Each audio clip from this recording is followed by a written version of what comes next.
When you understand what we're about to talk about in this video, you will not only feel so much happier, but happiness will always be your go-to state. You'll live a happy life. You'll be a happy person by nature. And that's a great thing to be. So I want to talk about our needs. When you were born as a tiny baby, and every other baby that was born to you had 4 real needs. You, of course, had a need to survive. But in order to survive, we have these sub-needs. We need to be loved. We need to be connected, we need to be significant, we need to be secure.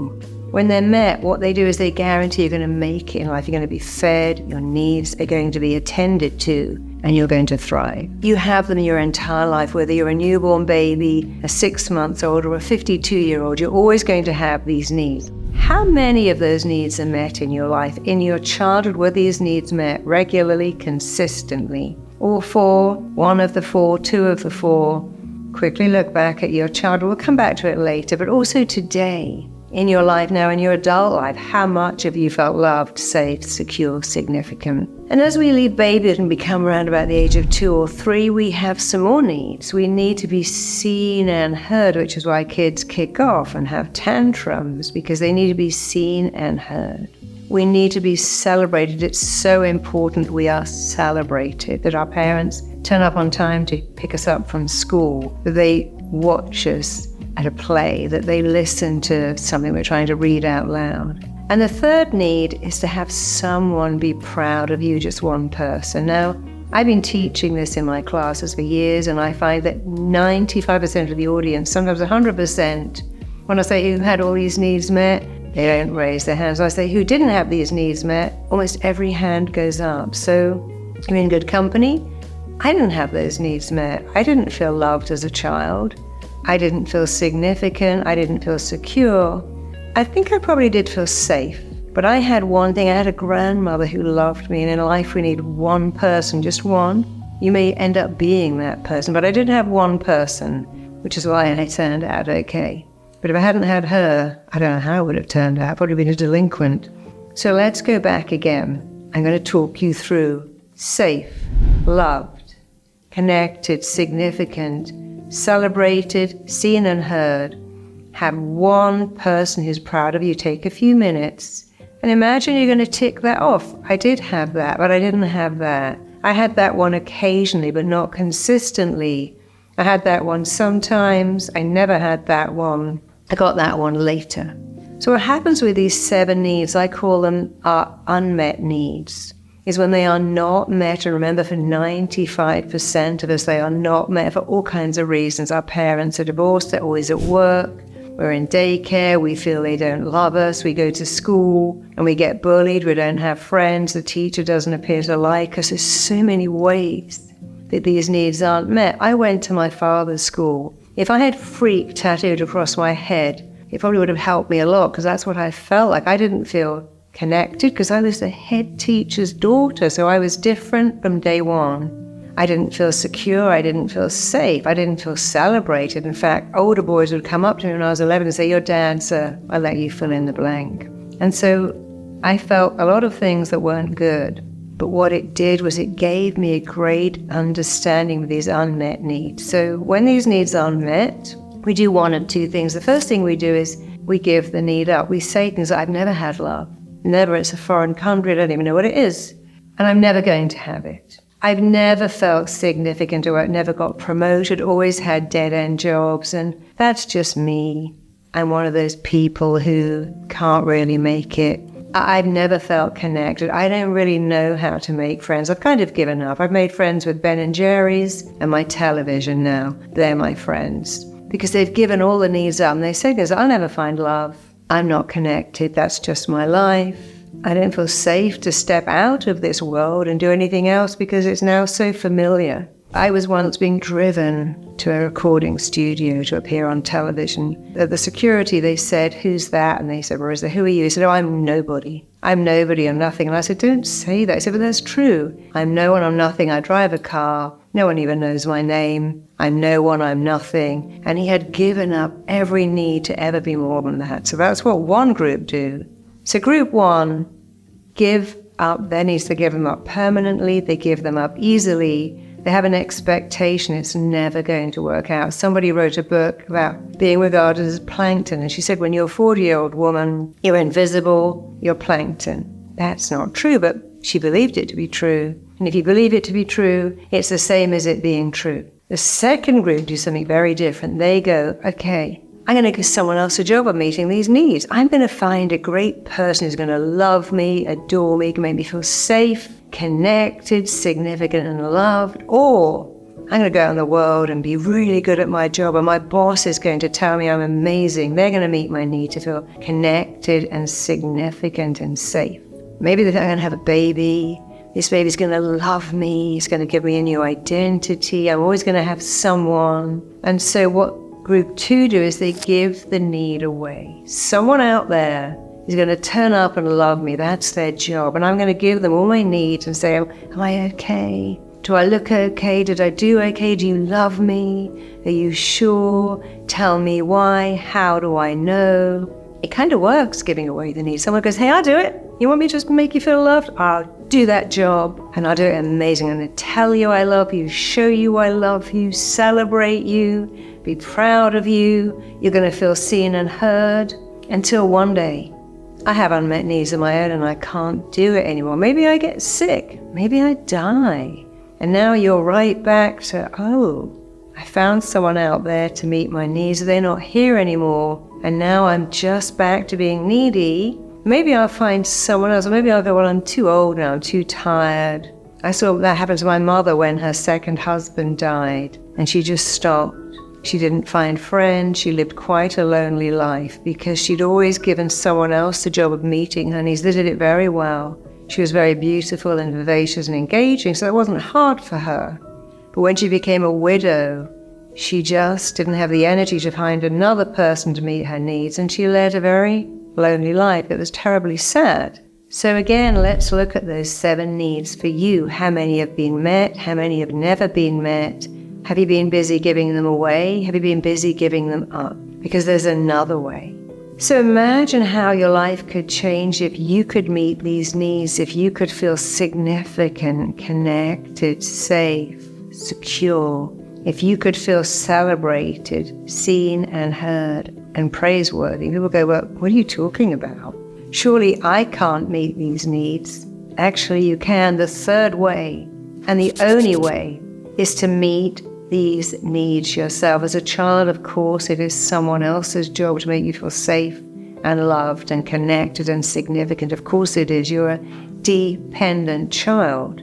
As an independent adult, it is your job, and only your job, to meet these needs. And by the way, no one else can do it better than you. And when you meet your own needs, you become the opposite of needy. You become confident, self-assured, self-contained. It's very attractive. It's also very sexy. So how do you meet your own needs? Let's start with safe. People say safe.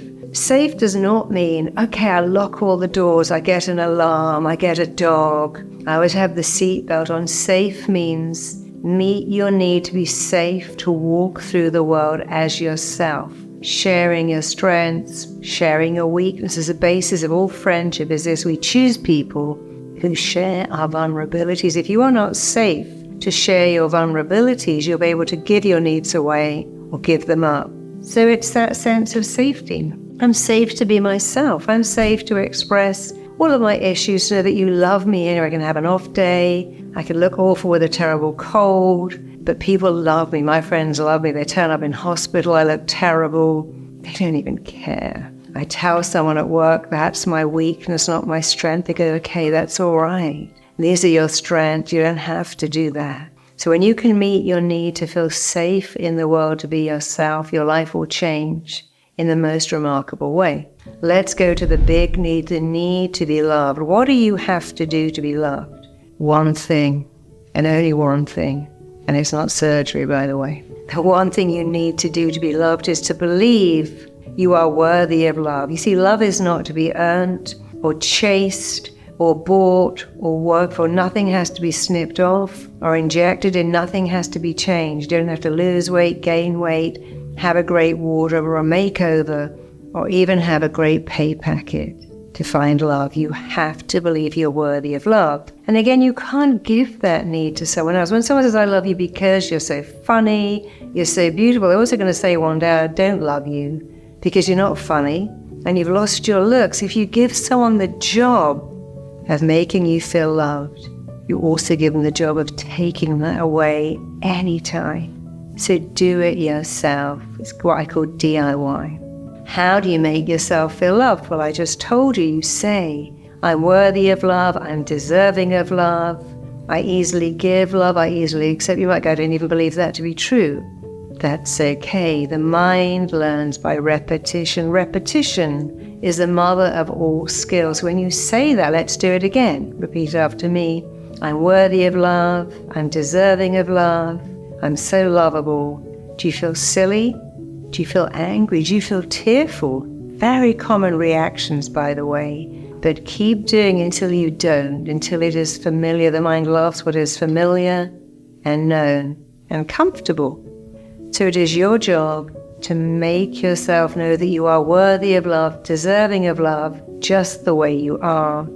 Go and find that song by Barry White or Billy Joel. I love you just the way you are. Make it a little song that you sing in your head until you begin to know that you are worthy of love, deserving of love, and lovable just the way you are. Doesn't mean you can't change, doesn't mean you can't work harder, improve yourself, but at the base level, you are worthy of love just the way you are. When you do that, you have met your need for love, and guess what?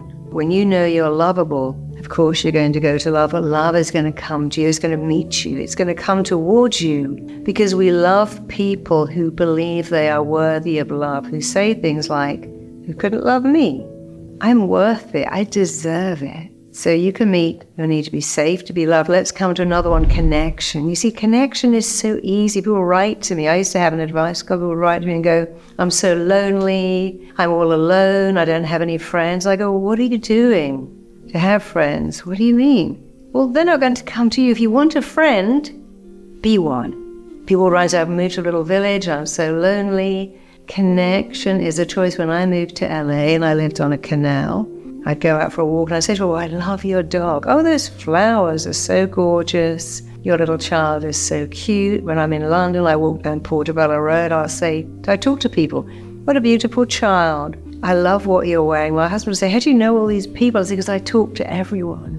Connection, you see, is a choice. If you are not choosing connection, you are choosing disconnection. And while it may be hard to go up to someone you like in a bar and go, hey, I like you, start to practice with people who cannot reject you. Someone walking their dog, someone who looks nice, and you just say, I love that coat. In a store, say something nice to the teller. Start to connect to people in your neighborhood, at work. Start to compliment people, ask them questions, because if you're not choosing connection, you're choosing disconnection. And even do it online. Join some groups, all kinds of groups. Even better, face-to-face, and learn. When people write to me and say, I'm so lonely, I go, well, you need to go to the local hairdresser, go to the local spa, go to the local pub, join a babysitting circle, join a dog walking circle, learn. How can you join in your community? And I promise you, you won't be alone for long at all. So the need to be connected is the easiest one to meet. When you make a choice, I'm going to go out today and talk to one person, smile at one person, say something to one person, then I'm going to do it to two, and then it's going to be easy. Significant. How do you meet that need? Well, that really is your job, to say I'm significant, I matter, I have something to offer the world. What is the opposite of significance? It's that awful word, insignificant. I was made to feel insignificant. I was made to feel I didn't matter. I was the fifth girl, the sixth boy, the eighth child. I didn't matter. Nobody cared about me. My dad left. I never did well at school. My brother was super smart and I wasn't.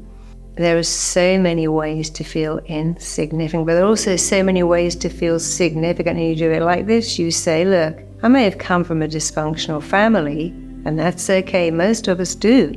But the universe created me. The universe put me here, and the universe that put me here on this planet gave me some skills, gave me some gifts. And your job is to find your skills, find your gifts, become even better at them, and use them. Be significant. Start to say, I matter, I'm worthy, I have something to offer the world. I am significant, I matter. I can't even tell you how much this works. I know it works. I have schools all over the world having a class every day say these 4 things. I'm significant, I matter, I'm enough, I got something to offer the world. They all say the same thing. Wow. These children are academically doing so much better. Bullying has ceased to exist, and they're happier. So we already know it works, and I can promise you, guarantee it will work for you. So now you know how to meet the first 4 needs, the needs you were born with: being loved, safe, significant, connected. Let's go to the other 3. Being celebrated. What does that mean? Well, a lot of us now work from home. We're our own boss, and we don't have a boss going, hey, well done. Today I saw you do something amazing with that client. Today, wow, you were so good with the team. So you have a praise muscle, and like all muscles, it will wither away if you don't use it. So you have to start celebrating yourself, saying, today I was amazing. Today I did something so well. Today, the words that came out of my mouth, I did this. Celebrate yourself. Notice what you're good at, and every morning, and especially every night, just say, today I did that amazing. Or today I was really kind. Today I was so patient. Today I did this. When my daughter came over from school every day, I'd say, tell me what you did today that was great. And she'd say, I lent this boy all my crayons. I helped someone at school. And occasionally she goes, I didn't do anything. And I said, no, I know you did. And so I would think of something, because I was always building her praise muscle. What did you do today that was good?